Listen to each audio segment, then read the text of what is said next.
All right, I am doing more of these lines. We're trying to find an equation that is parallel, perpendicular, and just something that intersects with the line that we're given here. So 2x minus y equals 8.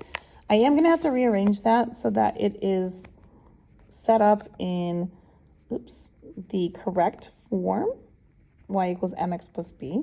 So I want to get the 2x over, so I'm going to subtract 2x on both sides. That's going to give me negative y is equal to negative 2x plus 8. So then what I want to do is I can't leave that because negative y is not a good thing. We're going to divide the whole thing by negative 1. So everything's going to be divided by negative 1. That eliminates that negative in front of y. It's just going to be y equals negative 2 divided by negative 1 is a positive 2x. And then 8 divided by negative 1 is a now negative 8. So that is what this equation actually is in slope-intercept form.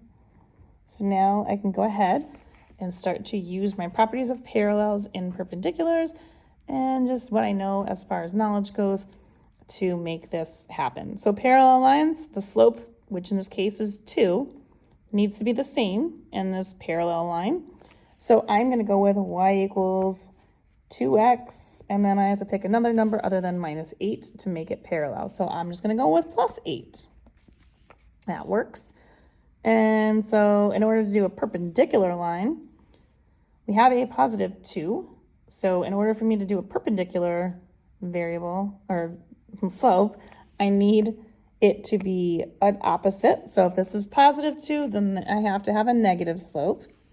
And then I need to do a reciprocal. So 2, which is the same as 2 over 1, reciprocally means that it would be flipped over. So instead of 2 over 1, it would be 1/2. So this would be 1/2 x. And then again, doesn't really matter what my y-intercept is. It could be anything you want. So let's just stick with a plus 5. Since the one above it was plus 5, we'll go with that.